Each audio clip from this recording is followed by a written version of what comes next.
Bismillahirrahmanirrahim. Assalamualaikum warahmatullahi wabarakatuh. Alhamdulillahirabbil alamin. Wa bihi nasta'in ala umurid dunya waddin. Wassalatu wassalamu ala asyrafil anbiya'i wal mursalin nabiyyina Muhammad wa ala alihi wa sahbihi ajmain wa man ihtada bihudah wattaba'a atharahu ila yaumiddin. Amma ba'd. Ma'asyiral muslimin wal muslimat, para jemaah yang semoga senantiasa dirahmati dan diberkahi oleh Allah Subhanahu wa taala.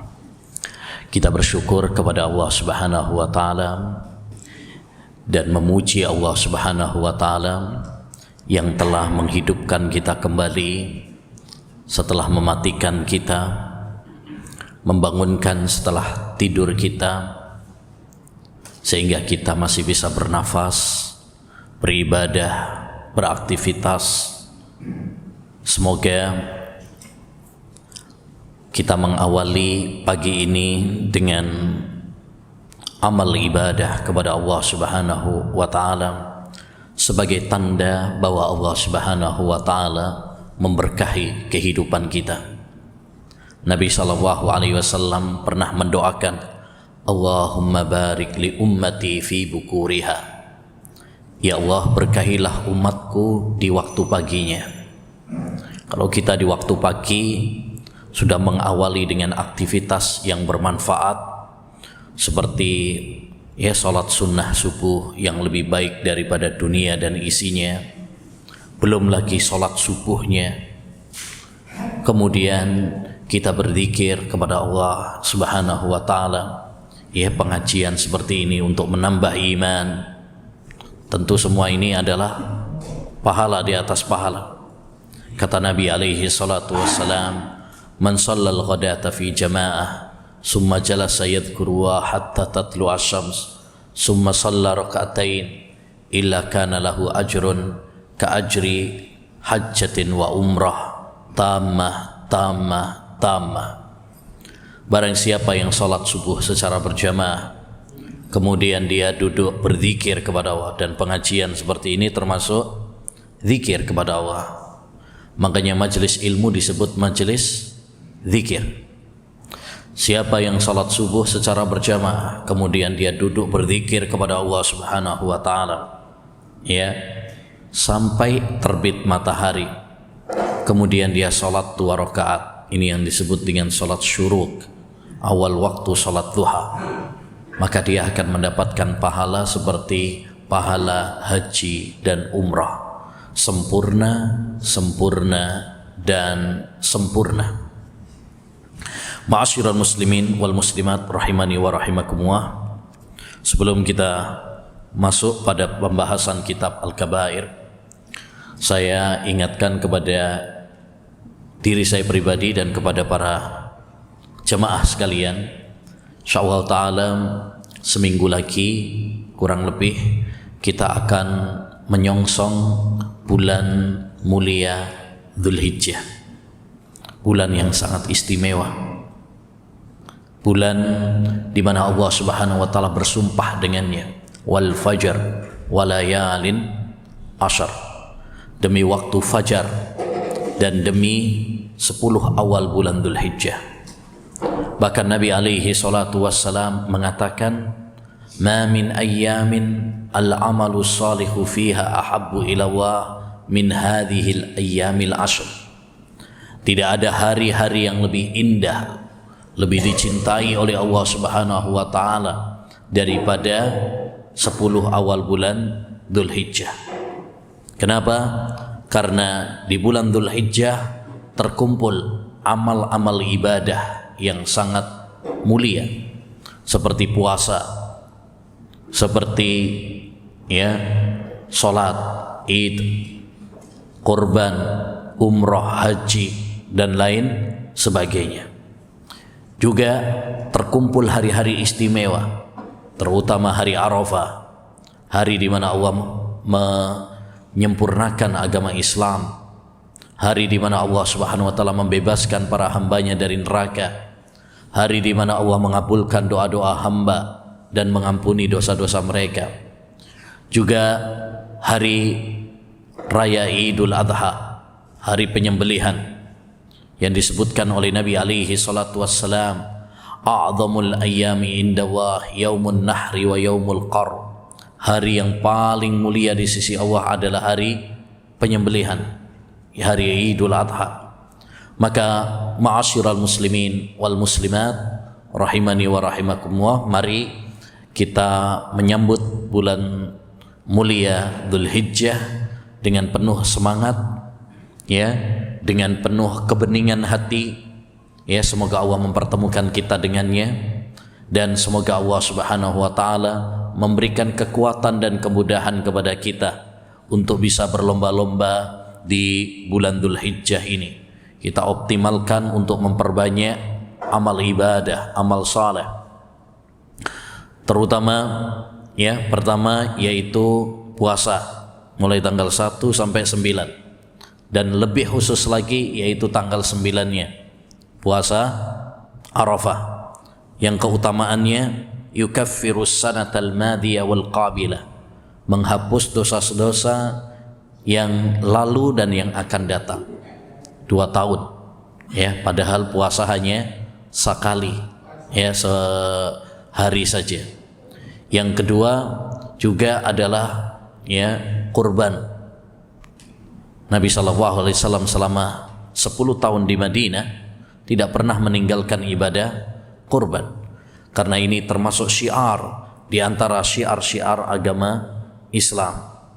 Maka sekali lagi, ya, mari kita menyambut bulan mulia Dzulhijjah dengan penuh semangat, ya, dengan penuh kebeningan hati, ya. Semoga Allah Subhanahu wa taala merahmati kita semuanya, memberikan kekuatan kepada kita, kemudahan kepada kita untuk bisa berlomba-lomba di bulan Dzulhijjah dengan amal saleh. Selanjutnya, ma'asyiral muslimin, kita lanjutkan kajian kita pada pembahasan kitab Al-Kabair, dosa-dosa besar, buah karya Al-Imam Adz-Dzahabi rahimahullahu ta'ala. Kita telah sampai pada pembahasan dosa besar yang ke-31.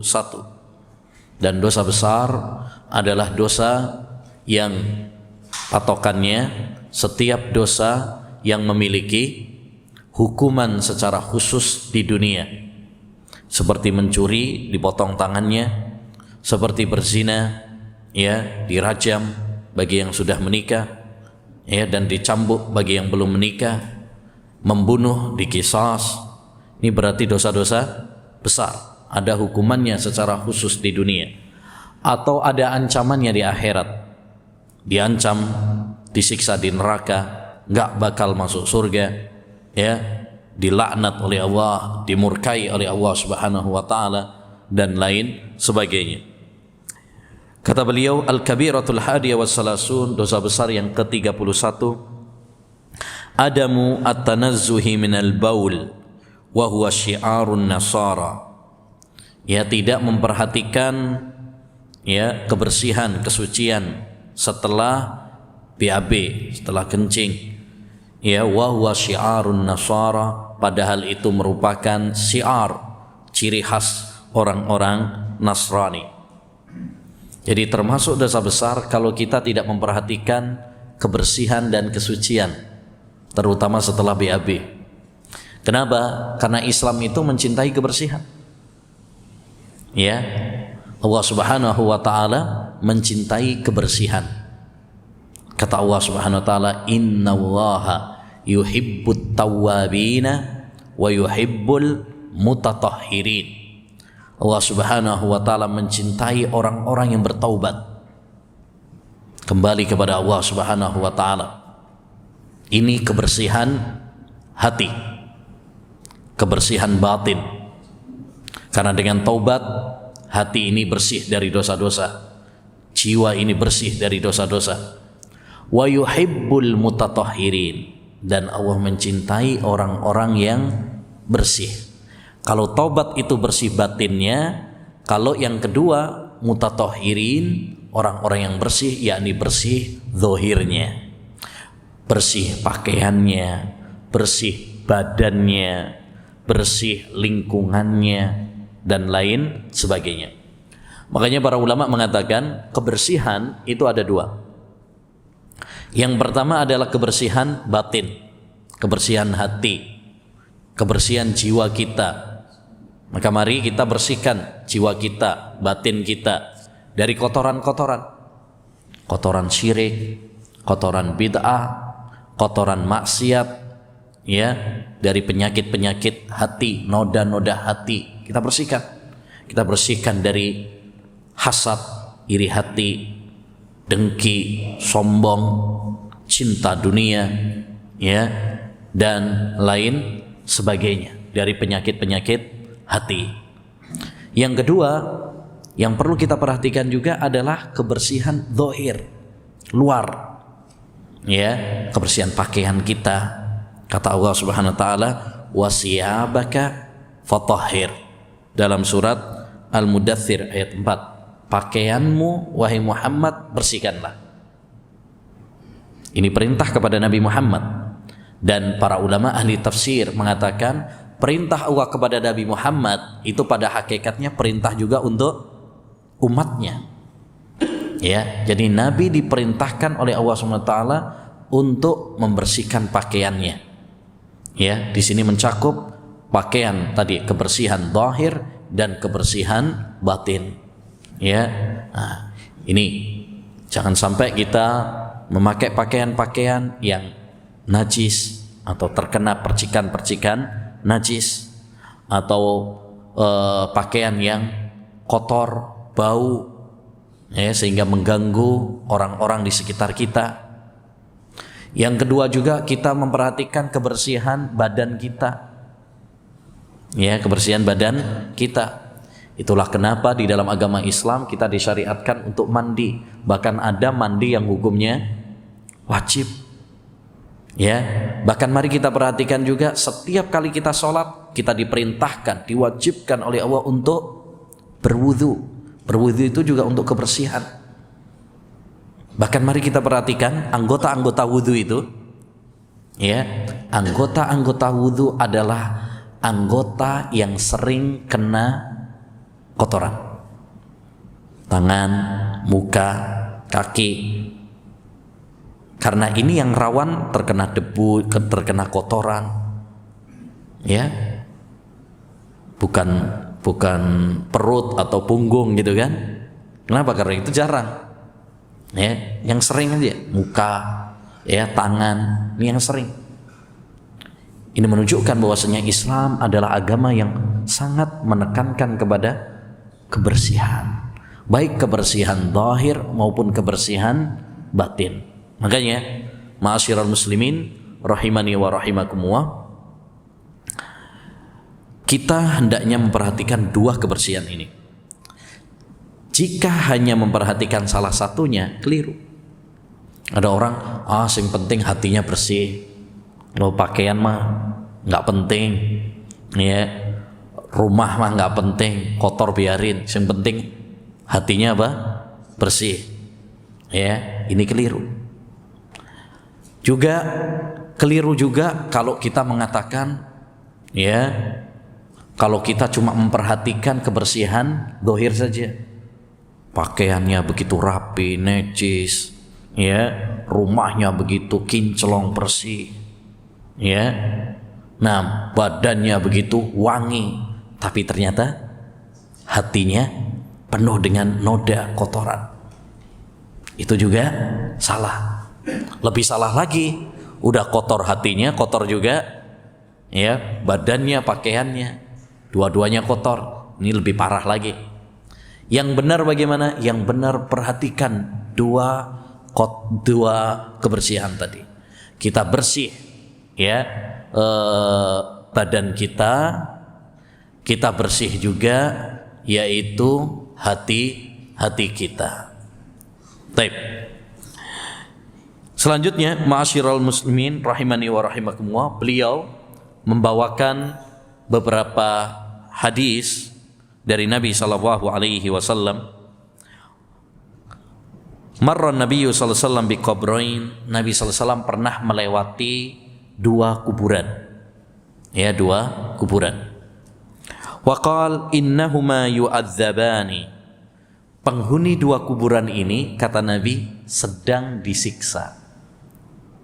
Nabi dapat wahyu ya. Kok tahu Nabi bahwa mereka sedang disiksa? Dari mana? Dari Allah Subhanahu wa ta'ala. Kalau kita jangan bilang, oh ini sedang disiksa nih. Ya, jangan. Karena kita nggak tahu. Nah, kalau Rasulullah SAW, dia mendapatkan wahyu dari Allah Subhanahu wa ta'ala.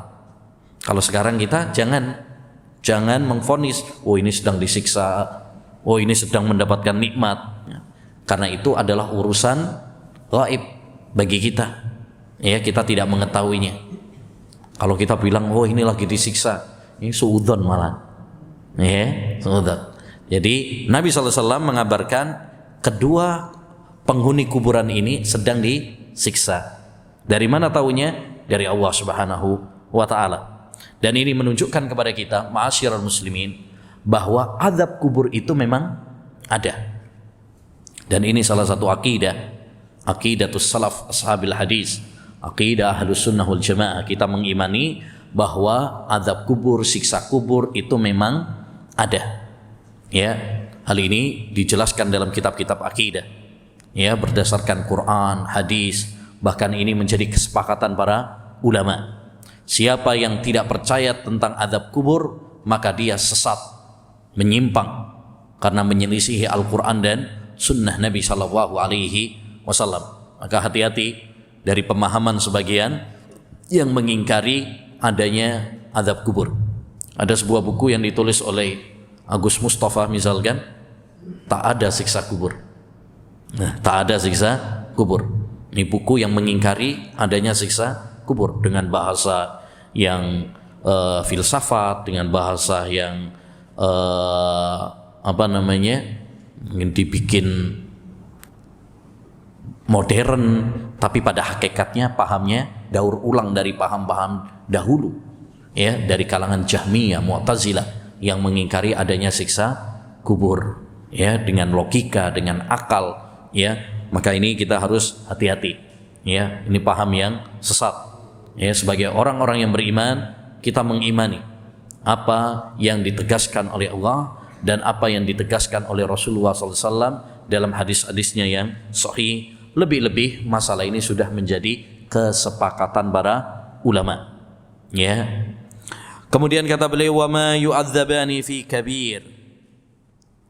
Keduanya tidak disiksa karena masalah yang besar. Sebenarnya masalahnya itu gampang. Orang cuma misalkan ya menjaga kebersihannya setelah BAB, mudah sebenarnya. Tapi ternyata dia tidak memperhatikan hal itu. Amma ahaduhuma fakana la yastanzihu min baulih. Adapun yang pertama, kenapa dia disiksa? Ya, karena dia tidak perhatian dengan kebersihan setelah kencing. Maksudnya setelah kencing dia nggak cebok. Dia kencing tapi percikannya kena ke badannya, ke celananya, bajunya, sehingga terkena najis. Ya, dalam riwayat yang lain lafadznya fakana la yastatiru min baulih. Dia tidak menutup aurat pada saat kencing. Yakni kencing di sembarangan tempat, dilihat orang banyak. Ya, ini juga tidak boleh. Ya, tidak boleh. Karena kita harus menjaga aurat, harus menjaga aurat. Hendaknya bagi kita untuk berusaha ketika buang kotoran, buang hajat, itu betul-betul menjaga aurat kita. Jangan sampai terlihat oleh orang lain. Ya, sekarang banyak orang sembarangan, kencing sembarangan sehingga pesing, bau, ya, kemudian juga percikannya mengena kepada badannya, mengena kepada celananya. Ini hati-hati, karena ini adalah salah satu faktor, salah satu sebab yang menyebabkan orang itu disiksa di siksa kubur. Taib. Yang kedua, wa ammal akharu, adapun penghuni kubur yang kedua, kenapa dia disiksa? Fakana yamshi bin namimah, karena dia sering melakukan namimah. Namimah itu apa? Adu domba. Ya. Oh, kamu kemarin dibilangin sama fulan begini. Oh, komentar. Setelah komentarnya disampaikan lagi kepada orang yang pertama. Oh, kamu kemarin dikomentari seperti ini. Akhirnya antara satu sama yang lain apa? Bertengkar antara satu dengan yang lain. Ini mengadu domba. Dan ini banyak pada zaman kita sekarang juga. Orang-orang yang mengadu domba. Ya, mengadu domba antara pemerintah dengan rakyat, mengadu domba antara ulama dengan umara, mengadu domba antara seorang dengan sahabatnya, mengadu domba antara seorang dengan tetangganya, mengadu domba antara ustadz satu dengan ustadz lainnya, ya, mengadu domba antara suami dengan istri. Banyak terjadi. Maka ini harus hati-hati. Dan yang paling parah mengadu domba adalah media. Ini tukang namimah. Ya, para pemilik apa? Media, televisi dan sebagainya. Ya, maka jangan sampai kita ikut andil mensponsorkan namimah, adu domba tersebut.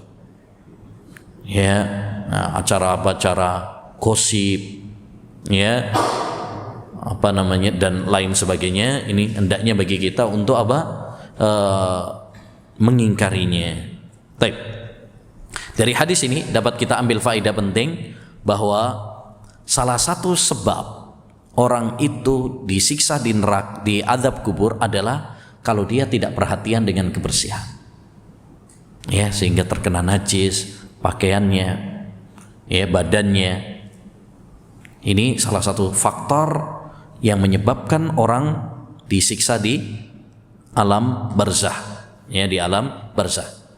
Kalau ada yang mengatakan, kenapa kok dua ini saja yang disebutkan oleh Nabi? Yang pertama yaitu tidak perhatian dengan kebersihan, dan yang kedua adalah namimah. Padahal dosa-dosa itu banyak.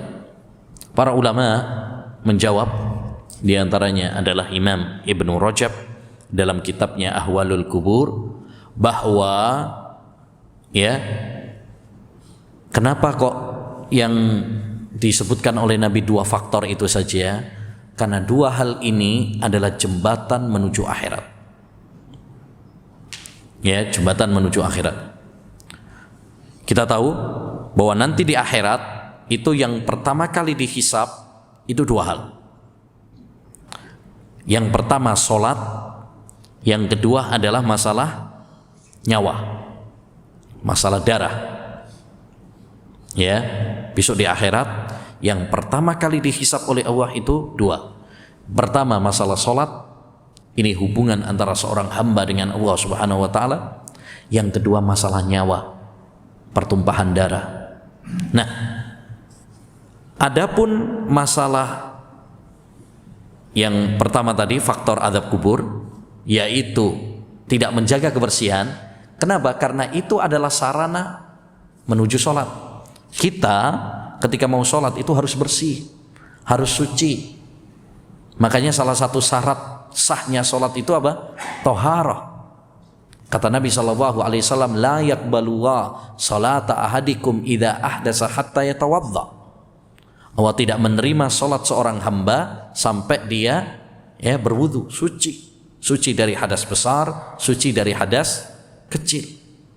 Nah, orang yang tidak perhatian dengan kebersihan, ya, maka ini rawan nanti akan disiksa di neraka juga. Jadi azab kubur itu kan, kuburan itu alam barzah. Alam barzah itu adalah alam antara dunia dan akhirat. Tingkatan kehidupan umat manusia itu tiga. Pertama dunia, ini yang sekarang kita berada di dalamnya. Yang kedua alam barzah. Alam barzah itu alam antara dunia dan akhirat. Kemudian yang ketiga adalah alam akhirat. Ya, alam barzah ini jembatan menuju akhirat. Kebersihan jembatan menuju sholat. Taib. Kemudian yang kedua yang disebutkan oleh Nabi sebagai faktor utama siksa kubur adalah adu domba. Kenapa? Karena ini juga sarana menuju pertumpahan darah.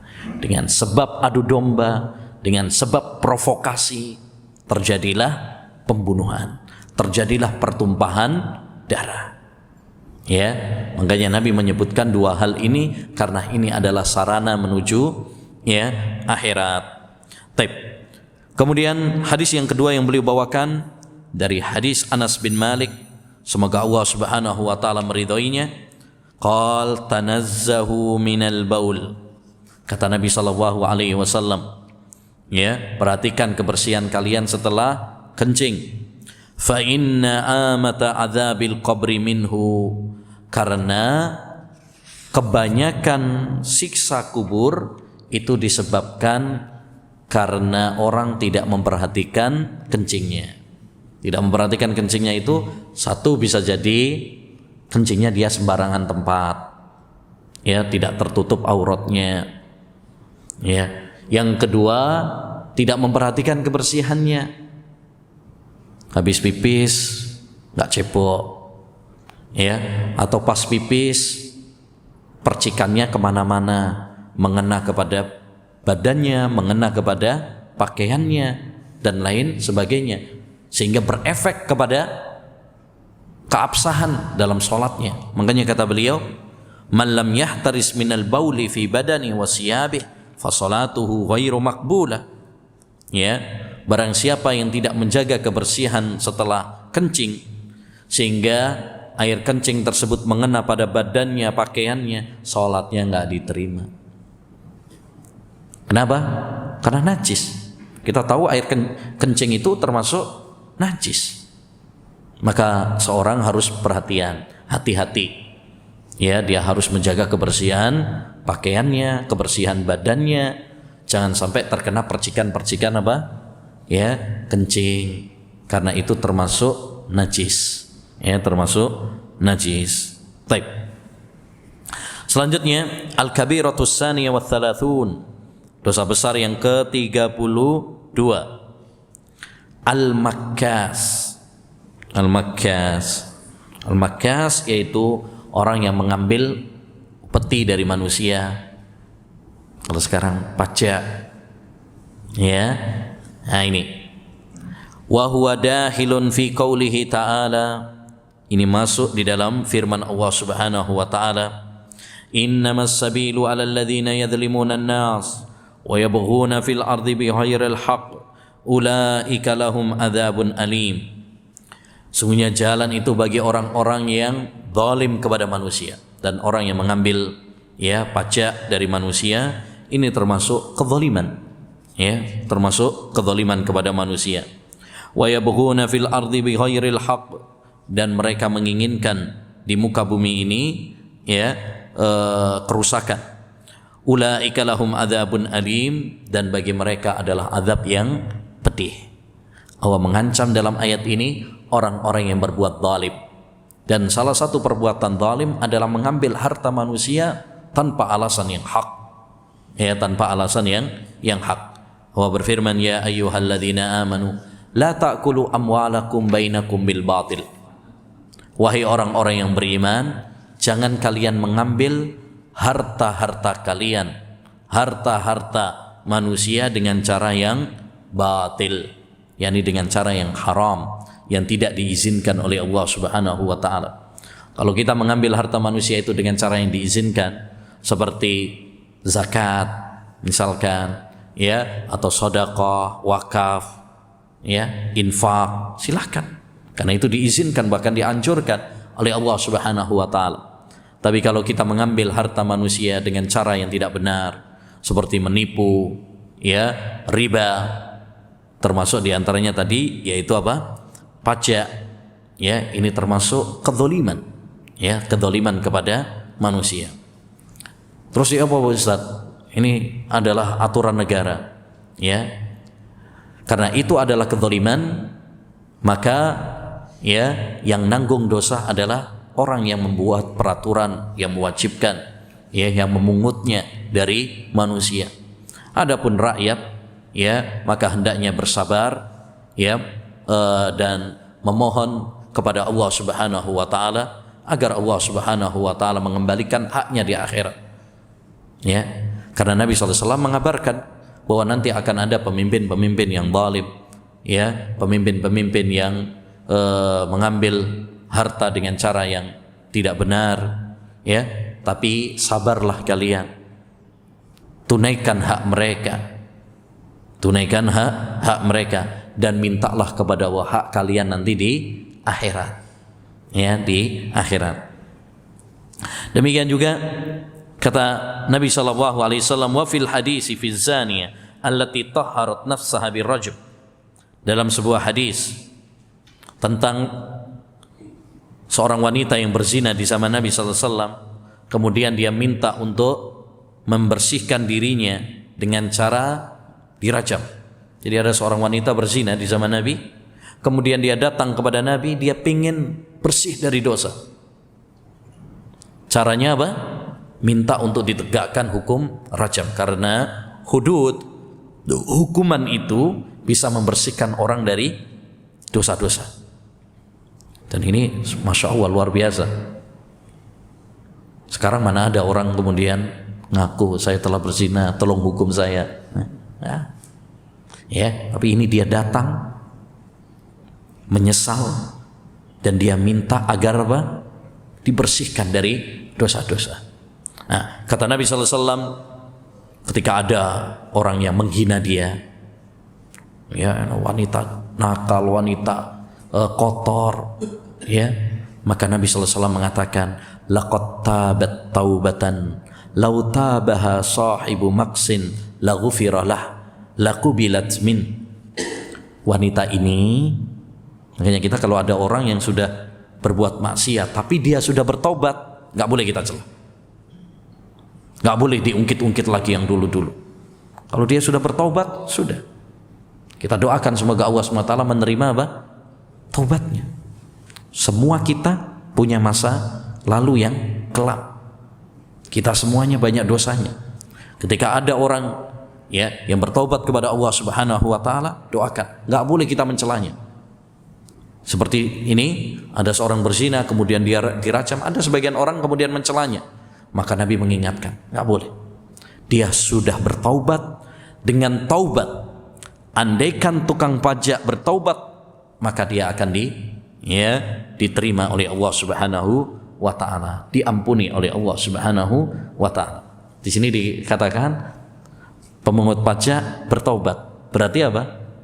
Perbuatan dia itu adalah keliru. Makanya dia suruh bertaubat, sebagaimana orang berzina disuruh bertaubat kepada Allah Subhanahu wa taala. Jadi, ya, memungut harta pajak dari manusia pada dasarnya adalah suatu kezaliman, ya, suatu kezaliman, ya. Hendaknya bagi para pemangku jabatan negara, ya,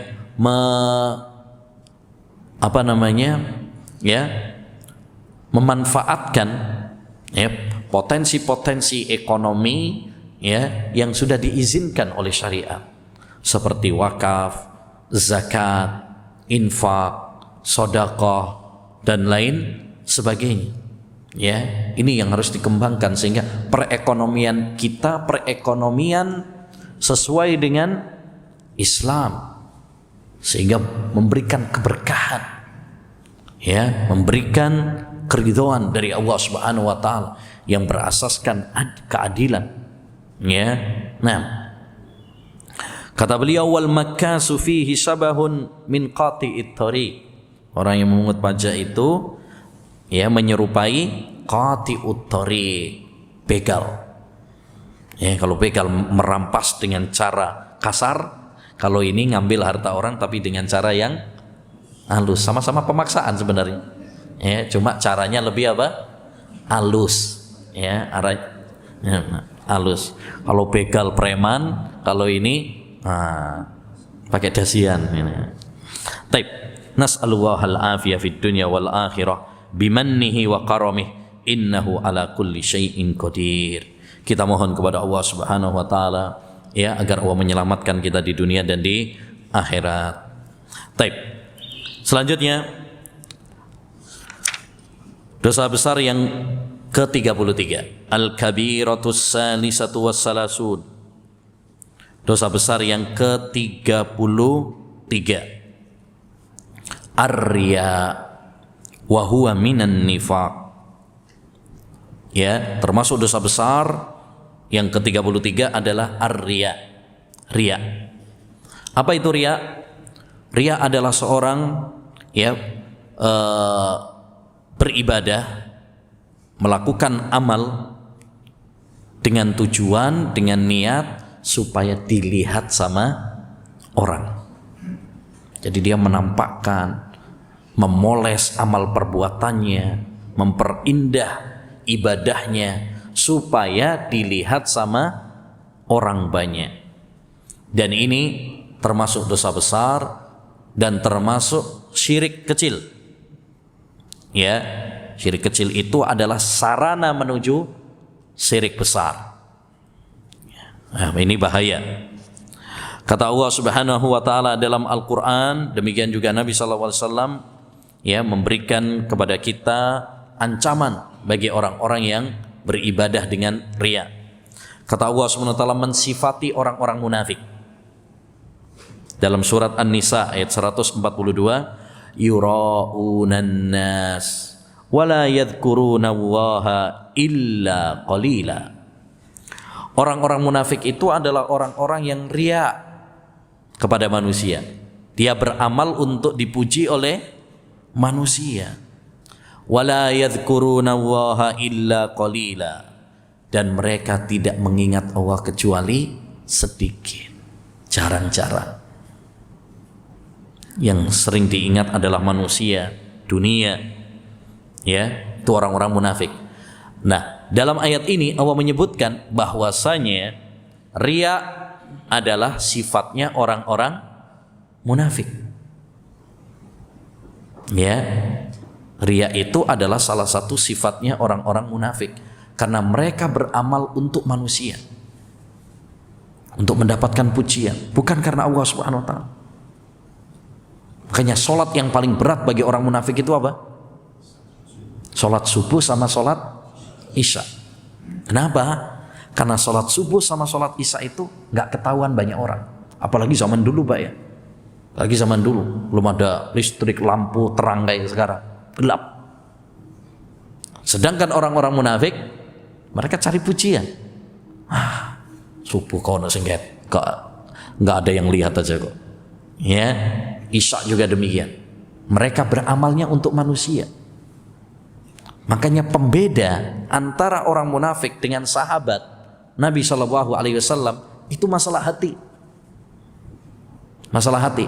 Kalau masalah zahir sama. Mereka juga sholat, mereka juga puasa, mereka juga duduk bersama Nabi, mereka juga jihad, sama. Apa yang membedakan mereka dengan para sahabat Nabi Sallallahu Alaihi Wasallam? Yang membedakan adalah masalah hati. Ya, yang membedakan adalah masalah hati. Kalau para sahabat adalah orang-orang yang ikhlas dalam ibadah, yang beribadah karena Allah Subhanahu wa taala, sedangkan orang-orang munafik, orang-orang yang beribadah karena riya, karena ingin mendapatkan sanjungan dari manusia. Kemudian beliau membawakan sebuah hadis yang panjang, hadis yang sangat mengerikan. Ya, bahkan sebagian rawi kalau membawakan hadis ini ada yang sampai nangis, ada yang sampai pingsan. Ya, yaitu tentang 3 golongan yang pertama kali dicampakkan oleh Allah ke neraka, diseret oleh Allah Subhanahu wa taala di neraka. Ya, kata Nabi, awwalun nasi yuqdha alaihi yaumal qiyamah. Orang yang pertama kali diseret, dicampakkan oleh Allah ke neraka. Siapa mereka? Bukan preman, bukan bandar narkoba, bukan pezina, tapi orang-orang yang sekilas ahli ibadah. Ya, yang pertama adalah orang yang jihad, mati dalam laga perang. Kelihatannya mantap ya, perang. Ya, dia mati, mengorbankan nyawanya, mengorbankan hartanya, mengorbankan keluarganya. Ya, tapi ketika ditanya oleh Allah Subhanahu wa taala, apa yang kamu lakukan? Dia mengatakan, aku ya berjihad di jalanmu ya Allah hingga aku mati syahid. Kata Allah, kadzabt, kamu dusta. Tetapi kamu perang supaya kamu dibilang pahlawan, pemberani, dan kamu sudah mendapatkan gelar itu. Akhirnya kemudian diseret wajahnya ke neraka, waliyadzubillah. Kemudian orang yang kedua, orang yang menuntut ilmu, orang yang membaca Al-Quran. Menuntut ilmu amalan yang sangat istimewa, jalan menuju surga. Membaca Al-Quran amalan yang istimewa. Setiap satu huruf yang dibaca akan mendapatkan 10 kali lipat pahala. Ya, ketika Allah menanyakan kepadanya, apa yang kamu lakukan? Dia mengatakan, aku membaca Al-Quran ya karenamu ya Allah, aku menuntut ilmu karenamu ya Allah. Lalu kata Allah, kadzabt, kamu dusta. Kamu belajar ilmu supaya kamu dibilang alim ulama. Kamu membaca Al-Quran supaya dibilang qari. Ya, dan itu sudah kamu dapatkan. Kemudian dia diseret di neraka. Orang ketiga, orang yang sedekah, dermawan. Ya, nyumbang ini, nyumbang itu. Ketika ditanya oleh Allah SWT, apa yang telah kamu lakukan? Dia mengatakan, ma taraktu min sabilin tuhibbu an yunfaq illa anfaqtu. Tidak ada satu pintu kebaikan pun ya Allah kecuali aku ikut andil berinfak di dalamnya. Ya, semua itu aku lakukan mengharapkan wajahmu ya Allah. Kata Allah, kadzabta, kamu dusta. Walakinnaka fa'alta liyuqala huwa jawwad. Tetapi kamu berinfak, bersedekah tersebut supaya kamu dibilang sama orang apa? Dermawan. Oh, masya Allah, fulan dermawan banget. Ya, suka nyumbang.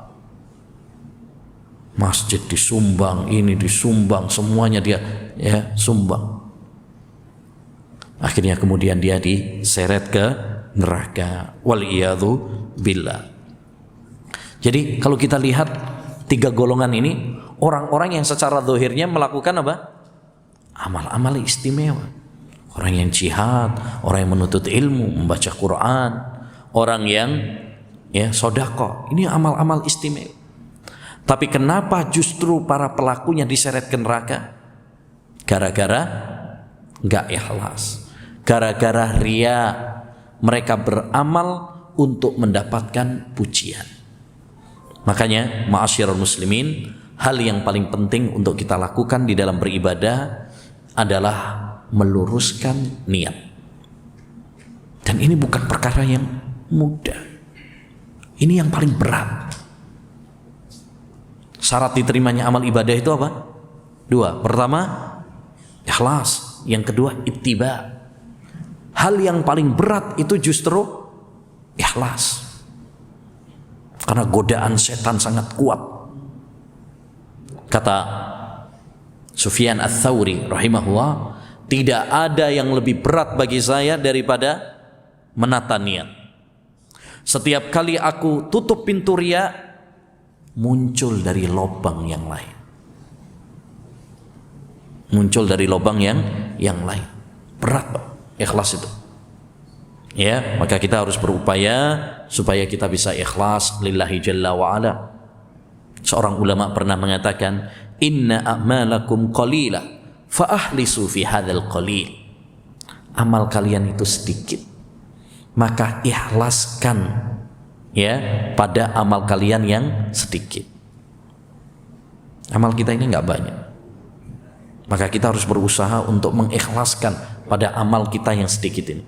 Jangan sampai udah dikit amalnya, ikhlas bisa. Nah, akhirnya sia-sia, tidak diterima oleh Allah Subhanahu wa taala. Jadi riya ini sangat berbahaya sekali. Baik riya ya pada ucapan kita, baik riya pada perbuatan kita, baik riya ya dengan teman, dengan kolega, ustadz atau orang pejabat dan sebagainya. Dia bangga dengan, oh saya dekat sama fulan, saya dekat sama fulan. Ya, ini juga termasuk bagian dari riya, penampilan, badan dan sebagainya. Hati-hati ya dari hal-hal yang berbau riya. Ya. Nah, oleh karenanya tidak semuanya sekarang ini, tidak semuanya amal yang kita lakukan mesti dilaporkan, diposting. Salah satu musibah pada zaman kita sekarang ya, banyak orang memposting, malah dijadikan konten semua aktivitasnya. Ya, semua aktivitasnya. Laporan kepada manusia, hati-hati. Ya, hati-hati. Pas lagi umroh misalkan, wah ini. Ya, menuju Ka'bah Al-Mukarramah. Ya, mohon doanya.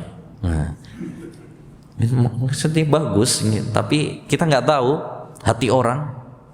Ya, hati orang. Bisa jadi itu adalah terselubung niat-niat yang riya.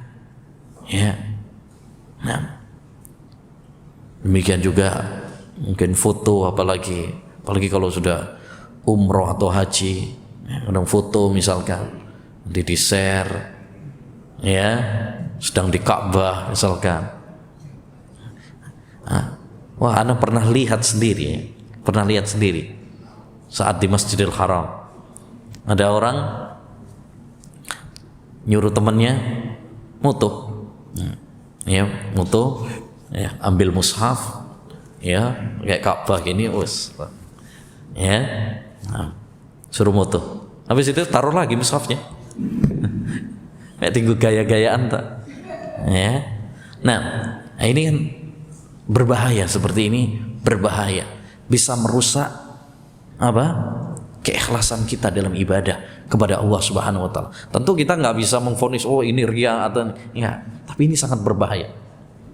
Dan ajaibnya kalau pada saat haji itu ya, di sana itu sudah ada peringatan dari ya, Saudi sendiri ya, pihak ya, sudah mengingat ahil haj taswiru kali nafsik yunafi haqiqatal ikhlas. Saudaraku yang sedang haji, itu terjemahannya ya, saudaraku yang sedang haji, foto selfiemu itu bisa merusak keikhlasan haji.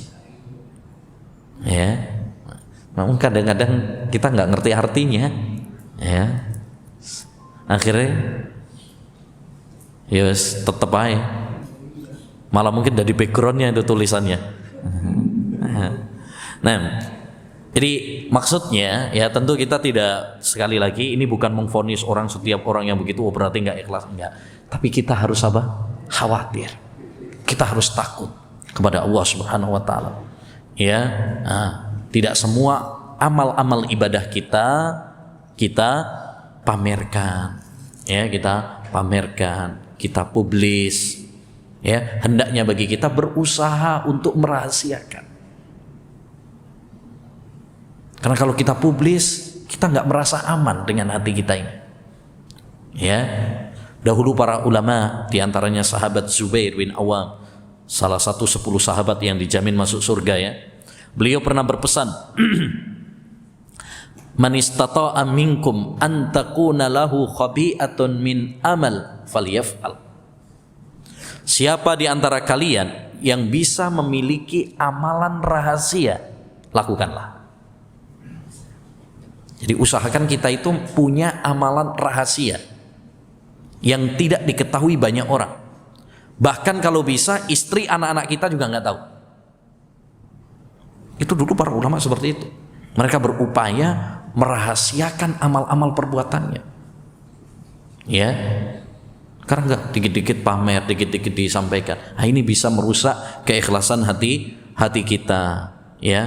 Nah, baik, maka hendaknya bagi kita tadi ya berusaha untuk ikhlas, berdoa kepada Allah supaya kita diberi keikhlasan oleh Allah SWT, berusaha untuk merahasiakan amal kita, ya. Berteman dengan orang-orang yang ikhlas itu bisa mempengaruhi juga kita sering membaca ayat-ayat, hadis-hadis yang menganjurkan kepada kita untuk ikhlas, ya, pembahasan tazkiyatun nufus yang bisa menyejukkan hati, ya, yang bisa membersihkan hati. Ini penting, ya, penting bagi kita agar kita supaya selalu ikhlas dalam ibadah kepada Allah Subhanahu wa taala, ya. Namun perlu kami ingatkan juga bahwa bukan termasuk riya. Satu, kalau orang itu mendapatkan pujian yang tidak dia harapkan. Ada orang misalkan ya memiliki amal ibadah, terus masyarakat memujinya misalnya, dia nggak berharap itu, ya. Tapi ada orang lain memujinya dia. Apakah itu berarti riya? Tidak. Tilka ajilu busyra. Itu adalah kabar baik yang disegerakan untuknya. Selama dia tidak berharap itu, ya. Ya. Nah, seperti halnya Nabi, para sahabat juga mendapatkan pujian, tapi dia nggak mengharapkan itu. Para ulama-ulama dapat pujian, tapi mereka nggak berharap pujian. Tapi ada aja orang yang memujinya, misalkan. Tidak mengapa, selama bukan itu yang diharapkan, ya. Nah, juga bukan termasuk riya kalau orang itu semangat dalam beribadah ketika berkumpul dengan orang-orang yang semangat juga. Paham ya? Jadi kita itu kadang-kadang kan kalau misalkan nih ketemu sama orang-orang yang semangat, kita jadi lebih semangat, ya. Ketika bulan Ramadan lebih bersemangat, ketika pas umroh lebih bersemangat, misalkan. Itu bukan termasuk riya, karena memang iman seseorang itu bertambah dan berkurang, ya. Jangan sampai nanti wah biasa nih malas, ya, tumben lagi sergap, riya, ya. Nah, ini nggak boleh, ya. Memang orang itu namanya iman itu bertambah dan berkurang. Kadang pas Ramadan ngegas, semangat. Pas lagi umroh misalkan semangat, ya. Pas lagi di rumah sendirian misalkan banyak dosa, ya udah imannya turun, lemes, nggak semangat ibadah, ya. Nah, juga tidak termasuk riya orang kalau berpenampilan yang baik, bajunya bagus, ya, rumahnya baru, mobilnya baru, HP-nya baru, istrinya baru. Nah, itu bukan termasuk apa? Riya, ya, bukan termasuk riya, ya. Nah, taib. Juga mirip dengan riya, yaitu apa? Sum'ah, yang disebutkan oleh Nabi, man samma'a samma'allahu bih wa man yura'illahu bih, ya. Sum'ah itu adalah dia beramal supaya didengar oleh orang. Ngaji yang bagus, biar didengar, ya kan? Biar didengar, dipuji oleh orang. Itu sum'ah, ya. Nah, kalau riya dilihat, kalau sum'ah didengar, ya. Mirip-mirip saja, intinya adalah untuk mendapatkan apa? Pujian, sanjungan dari manusia.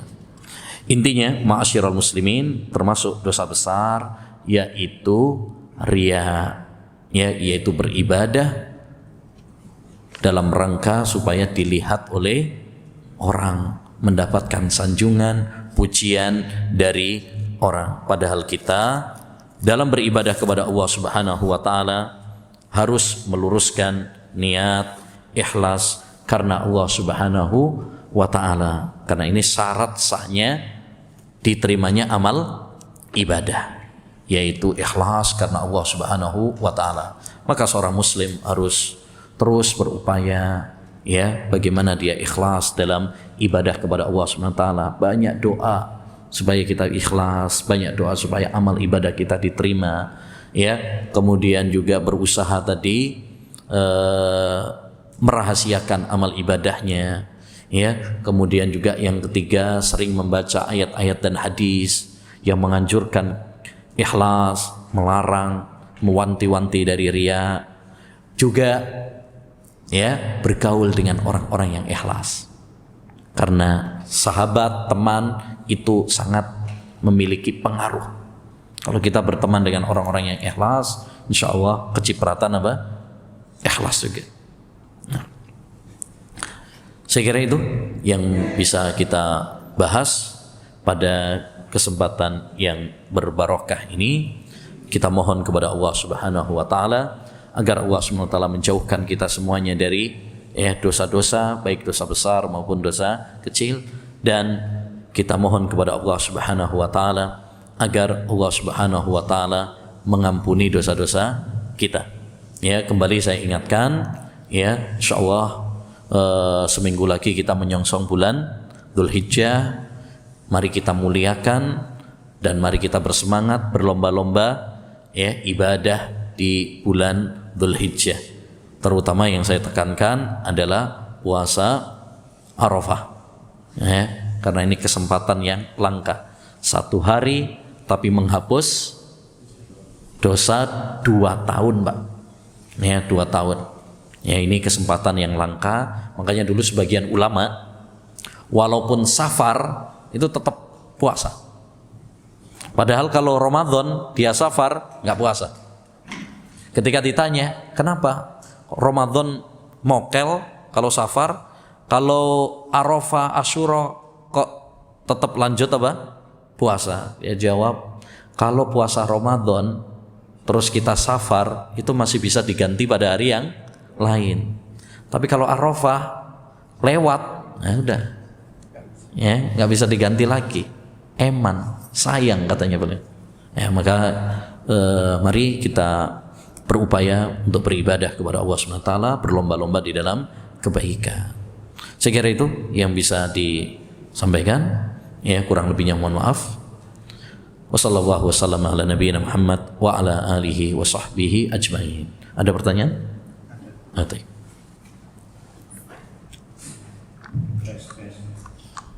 Ini pertanyaan dari Afan Ustaz.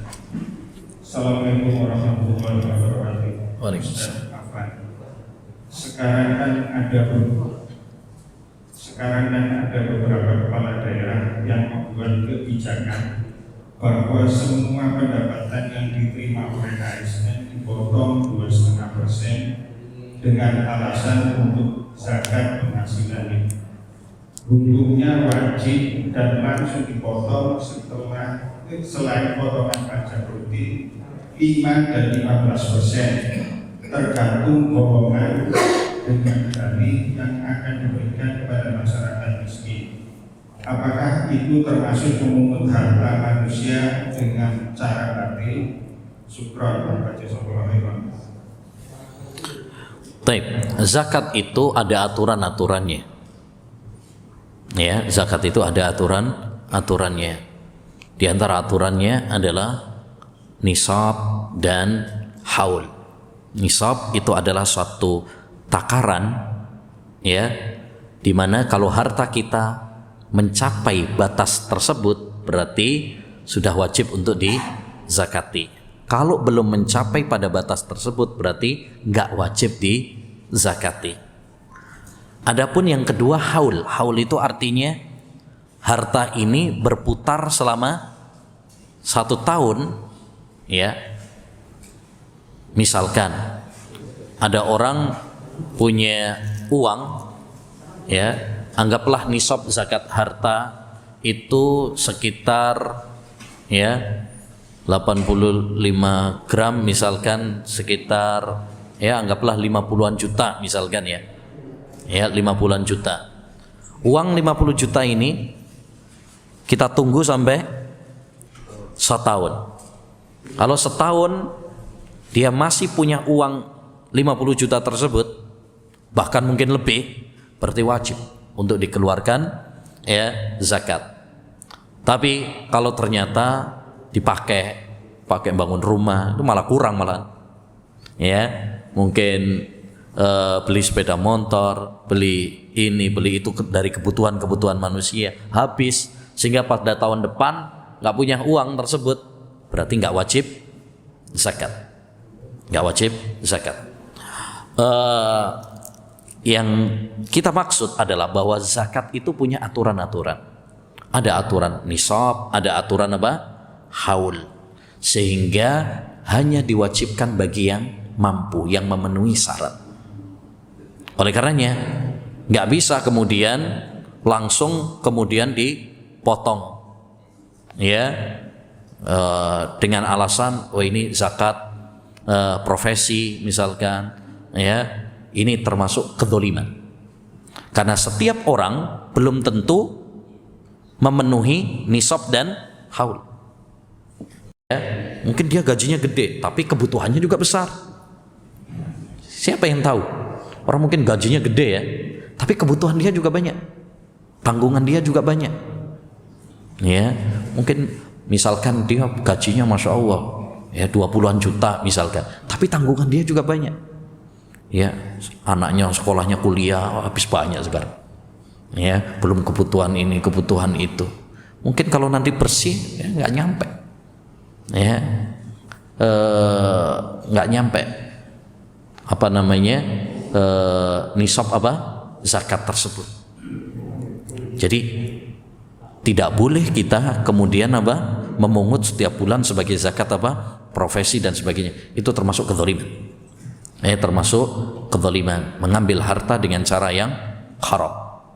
Mengambil harta dengan cara yang haram. Lebih-lebih zakat profesi itu tidak pernah dinukil dari Nabi dan para sahabat. Profesi sudah ada pada zaman Nabi sallallahu alaihi wasallam. Mereka memiliki profesi-profesi yang berbeda-beda. Ya, di zaman Nabi SAW udah ada profesi pekerjaan. Ada yang pekerjaannya penjahit, ada yang pekerjaannya pedagang, ada yang pekerjaannya tabib zaman dulu ada. Ya, tapi tidak dinukil dari Nabi SAW bahwasanya beliau mewajibkan zakat apa? Profesi. Ya, maka zakat profesi ini ya termasuk ajaran baru dalam agama yang tidak dikenal oleh Nabi dan para sahabat, dan itu termasuk kedzaliman. Ya, termasuk kedzaliman. Ya, karena tadi mewajibkan sesuatu yang tidak diwajibkan oleh Allah dan Rasulnya, sehingga mengambil harta dengan cara yang tidak dibenarkan oleh Allah dan Rasulnya. Ya, kita langsung ngambil misalkan tadi sekian persen. Ya, orang kan tidak tahu kebutuhan orang kan beda-beda. Ya, kebutuhan orang beda-beda. Oh, itu gajinya besar. Belum tentu orang gajinya besar ya, apa namanya, nanti mesti terpenuhi nisab dan haul. Belum tentu. Karena betapa banyak orang gajinya besar tapi kurang juga masih ya. Karena kebutuhan dia juga besar. Ya, kebutuhan dia juga besar, tanggungan dia banyak. Ya, bahkan biasanya orang kaya utangnya juga banyak. Ya, bisnisnya muter gitu kan. Nah, jadi nggak bisa dijadikan sebagai apa? Patokan. Tidak bisa dijadikan sebagai patokan. Ya, Islam punya standar. Islam sudah punya standar dalam masalah apa? Zakat. Walhasil, ya, zakat profesi atau pemungutan secara paksa setiap bulan dipotong sekian persen untuk zakat profesi dan sebagainya, ini secara syar'i tidak dibenarkan. Ya, tidak dibenarkan, dan itu termasuk bentuk kezaliman. Ya, bentuk kezaliman. Wallahu a'lam bishawab. Ya. Sudah. Sudah ada yang lain? Ya. Masalah kurban itu kan kalau itu disiarkan sama panitia itu apakah merupakan tidak bisa? Nah, kita nggak bisa memvonis orang ya, itu ria atau tidak gitu ya, tidak. Ya, bahkan orang yang misalkan selfie pun nggak bisa kita memvonis dia apa? Ria, gitu ya, nggak bisa. Ria itu masalah apa? Hati. Cuma kita khawatir, yang namanya orang itu kalau pamer dan sebagainya itu khawatir bisa merusak apa? Niat. Adapun menghakimi orang ini ria, ikhlas, itu bukan wewenang kita. Ya, yang tahu isi hati orang adalah Allah Subhanahu wa taala. Allah yang akan membongkar isi hati kita kelak di akhirat. Yauma tubla as-sarair. Pada hari itu rahasia-rahasia hati akan dibuka oleh Allah Subhanahu wa taala. Ya, jadi itu bukan wewenang kita ya. Oh ini ikhlas ini. Ya, itu masalah hati biar Allah Subhanahu wa taala. Cuma maksudnya yang tadi yang kita sampaikan itu kita harus hati-hati. Dari sering selfie, sering pamer ibadah itu bisa jadi, bukan memastikan ya, bisa jadi merusak apa? Keikhlasan kita. Itu yang harus kita khawatirkan, kita takutkan. Ya, bukan berarti kemudian nanti kita memvonis setiap orang yang pamer, oh ini berarti nggak ikhlas, nggak bisa. Tidak, karena sedekah itu memang bisa dengan terang-terangan, bisa juga dengan rahasia. Allah membolehkan. Sedekah dengan terang-terangan juga diperbolehkan.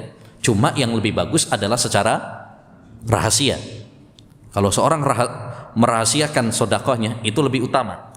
Atau kalau korban misalkan sebut saja hamba Allah itu lebih utama. Ya, lebih utama. Tapi kalau seandainya dia terang-terangan itu juga tidak mengapa. Ya, tidak mengapa, diizinkan oleh Allah Subhanahu wa taala. Ya, diizinkan oleh Allah Subhanahu wa taala. Rasulullah kadang juga terang-terangan dalam sedekah dengan tujuan supaya apa? Diikuti sama yang lainnya. Diikuti sama yang lainnya. Jadi, kalau misalkan ada orang yang kurban kemudian disebutkan namanya, ya, kalau itu sekedar cuma pendataan nama dan sebagainya, maka insya Allah tidak mengapa. Ya, tidak mengapa. Ya. Tapi kalau misalkan orangnya yang jangan disebutkan nama saya lah, bilang aja hamba Allah misalkan, ya, saya nggak pengen untuk diketahui orang misalkan, ya, berarti kita sebagai panitia ya nggak usah sebut apa namanya juga, ya udah bilang aja hamba Allah gitu aja, ya. Sama begitu juga misalkan ada orang nyumbang, ya, nyumbang ke pondok atau nyumbang ke lembaga misalkan, ya, kan biasanya untuk sebagai laporan bukan kepada Allah ya, laporan kepada manusia itu kan memang harus ada apa laporannya, itu kan nama, ya, siapa yang nyumbang, ya, nah itu. Kalau misalkan kemudian seorang, ya, bagi yang nyumbang dia berpesan misalkan nggak usah disebutkan namanya, udah bilang aja hamba Allah, itu ya kita sebagai panitia ya udah nggak apa-apa, nggak usah disebutkan apa namanya, ya, nggak usah disebutkan namanya, ya, ketika melaporkan itu. Intinya antara dia dengan Allah Subhanahu wa taala hendaknya dia apa merahasiakan, tapi bukan berarti kalau ada orang yang terang-terangan itu berarti nggak ikhlas, itu juga tidak mesti, karena Allah membolehkan dua-duanya, membolehkan sedekah dengan terang-terangan, juga membolehkan kepada kita untuk secara apa rahasia. Seperti juga dari berkorban, korban itu boleh dengan terang-terangan, boleh juga antum nggak menyebutkan nama juga apa diperbolehkan, ya, diperbolehkan, karena Allah maha tahu. Walaupun semua orang nggak ada yang tahu, ya, tapi Allah Subhanahu wa taala maha tahu. Misalkan antum ke Masjid Al-Burhan mau ngadakan kurban misalkan, nah, ini Pak apa namanya, ada kurban siapa, ya, hamba Allah, kemarin ada yang titip ke saya itu suruh nyampaikan, padahal sebenarnya dirinya yang korban misalkan, nggak apa-apa, ya, nggak apa-apa, ya, nggak apa-apa, ya, itu mudah-mudahan lebih apa, lebih menjaga keikhlasan hati dia. Jadi intinya dua-duanya boleh, mau disebut nama tidak disebut nama itu adalah apa diperbolehkan. Yang paling penting adalah bagaimana kita menjaga hati kita, ya, menjaga hati kita. Wallahu a'lam bishawab. Nah, subhanakallahumma bihamdika. Satu lagi. Ya. Jadi, saya batasi juga karena ini hari Sabtu.